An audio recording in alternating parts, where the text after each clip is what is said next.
In the thunderous pantheon of 1970s rock guitar gods, where volume was a virtue and speed a commandment, one singular figure operated with the precision of an architect and the soul of a poet. Far from the spotlight that followed the pyrotechnic gestures of his contemporaries, Steve Hackett wielded his Gibson Les Paul not as a weapon of sonic assault, but as a delicate brush, painting soundscapes that became the emotional essence and melancholic grandeur of one of the era's defining bands, Genesis. During his seminal tenure with the group from 1971 to 1977, Hackett redefined the role of the electric guitar in progressive rock, moving it away from the monolith of blues rock to transform it into an orchestral voice, a lyrical narrator, and a weaver of ethereal atmospheres. His genius, often overshadowed by Peter Gabriel's theatricality and Tony Banks's harmonic dominance, lies precisely in his masterful restraint and quiet innovation. He was the architect of the band's soul, a musician whose vision of the guitar, as a cinematic and textural instrument, proved that the power of a single sustained note, infused with pure emotion, could surpass the fastest of scales, leaving a legacy that resonates in the work of every guitarist who values melody over mere displays of force. To grasp the magnitude of Hackett's revolution, one must dive into the sonic landscape of the early 1970s. The electric guitar was the combustion engine of rock. The British Holy Trinity, Eric Clapton, Jeff Beck, and Jimmy Page, had established a powerful paradigm rooted in the raw energy of American blues, amplified to earth-shaking levels. The guitar's language was one of pentatonic scales, aggressive bends, heavy riffs, and solos as climaxes of bravado and mastery. Ritchie Blackmore of Deep Purple fused this power with the harmonic minor scale, creating a fierce neoclassicism, while David Gilmour of Pink Floyd was already exploring space and melody, though still within a fundamental blues framework. The guitar hero was, by definition, a frontman, a soloist whose role was to slice through the music with a bolt of visceral energy. It was a world of Marshall amplifiers cranked to the maximum, of guitar phrases that were declarations of power, not contemplation. Into this cauldron of decibels and sonic testosterone stepped Steve Hackett, not with a roar, but with a whisper that gradually revealed itself as a force of nature. His arrival in Genesis in 1971 for the album Nursery Crime marked a seismic shift in the band's sound. Where there had once been a more pastoral and sometimes diffuse sound, Hackett introduced a palette of colors and textures that allowed Genesis to realize its Baroque and theatrical ambitions. His approach was fundamentally different. His inspiration came not from Muddy Waters or B.B. King, but from Johann Sebastian Bach and Erik Satie. He didn't think in terms of conventional licks and riffs.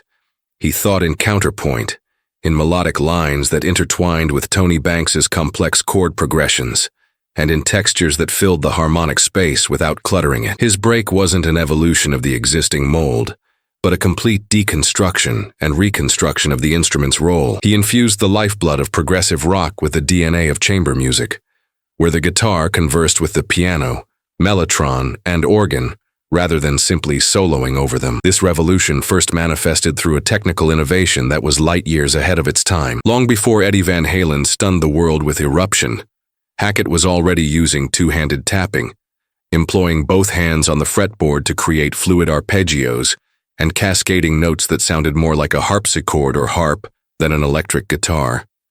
In passages from classics like The Musical Box or the climax of Supper's Ready, this technique wasn't a gimmick to impress, but an essential compositional tool. It allowed him to perform complex melodic figures with a clarity and fluidity that conventional picking couldn't achieve, adding a layer of Baroque complexity that became a hallmark of Genesis's sound.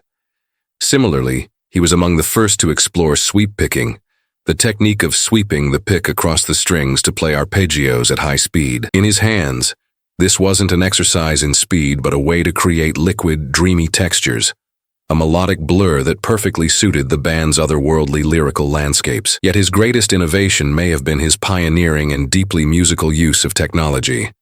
For Hackett, effects pedals weren't mere embellishments but integral components of composition. He became an absolute master of the volume pedal, using it to create volume swells, a technique where he struck a note with the volume at 0 and gradually increased it. The effect was magical. Notes seemed to emerge from nowhere, without the percussive attack of the pick, mimicking the dynamic curve of a cello or violin. This ethereal, vocal-like sound became his most recognizable signature, allowing his melodies to float above the band's complex rhythmic section, like a celestial voice. Combined with his masterful use of an Echoplex echo pedal and sustain devices like the ebow, he could create notes that seemed to hover in the air forever, stretching time and space, and infusing compositions with a sense of vastness and longing. He wasn't just playing the guitar, he was sculpting sound in time. Dissecting his technique reveals a musician with a vast and idiosyncratic harmonic and melodic vocabulary. His phrasing rarely relied on rock cliches. Instead, his melodic lines were singable, almost operatic in nature, tracing graceful arcs that followed and complemented Banks's intricate harmonic structures. He had an intuitive understanding of how to weave a melody through diminished, suspended, and augmented chords, always finding the note that added the perfect emotional hue, be it melancholy, majesty, or tension. His rhythmic sense was surgically precise, but his true rhythmic genius lay in his mastery of silence and the long note. While Phil Collins and Mike Rutherford crafted some of the most complex and syncopated rhythmic foundations in rock history, Hackett often chose to float above this complexity. His long, sustained notes, laden with a slow, expressive vibrato, acted as a melodic beacon, a point of emotional stability amid the rhythmic storm.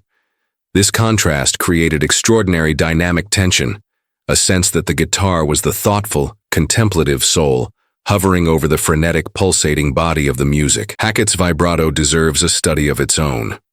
Unlike the fast, nervous vibrato of many of his peers, his was deliberate, wide, and controlled, closer to that of a classical cellist. Each note was imbued with a vocal quality, a lament, or a song that conveyed a depth of feeling no amount of rapid notes could match. It was a vibrato that told a story, making the guitar breathe and sigh. This expressiveness was the foundation of his sound soul. His characteristic tone, usually achieved through a Les Paul plugged into a high-watt amplifier, prioritized clarity, warmth, and sustain over aggressive saturation and distortion. The high-watt, known for its immense headroom, the ability to remain clean at high volumes, was the perfect choice for a guitarist who saw distortion as just one color in a vast palette, not the primary one. It was a sound that could be both delicate and powerful, letting the nuance of his touch and the richness of his effects shine through. No analysis of Steve Hackett would be complete without deep reverence for the solo in Firth of Fifth from Selling England by the Pound. This musical moment is not merely one of the greatest guitar solos in progressive rock. It's one of the most profound melodic statements in rock history. It's a true area for the electric guitar. Hackett takes Tony Banks's beautiful and complex piano theme and elevates it to a higher emotional plane. The solo is a masterpiece of narrative construction. It begins with reverent fidelity to the original melody, each note sung with infinite sustain, and a vibrato that seems to carry the weight of the world. From there, he builds intensity not through speed, but through a gradual and relentless ascent in the guitar's register, each phrase heightening the emotional tension. The climax is breathtakingly beautiful. The highest note is reached and held, a cry of pure emotion that lingers in the air for what feels like an eternity, before descending in a graceful cascade back to the song's structure. It's a perfect dramatic arc, with a beginning, middle, and end.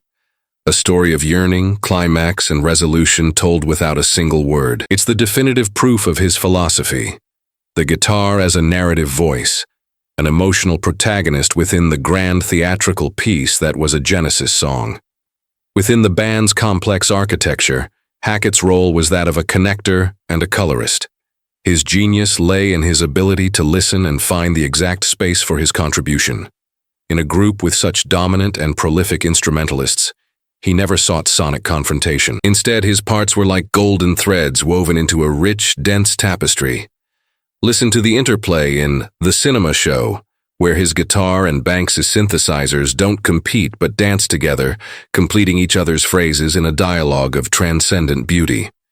He provided the perfect counterpoint to Gabriel's vocal melodies, echoing or responding to his phrases, and added layers of harmony and texture that gave depth and three-dimensionality to the sound. As a composer, though Banks and Rutherford were the primary forces, Hackett's contributions were often the moments that defined the emotional heart of the songs.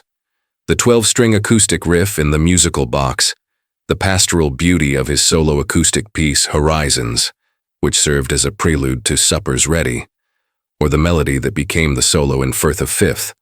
These were moments of pure Hackettian inspiration, indispensable to the band's identity. Steve Hackett's legacy is both vast and subtle, like his music itself.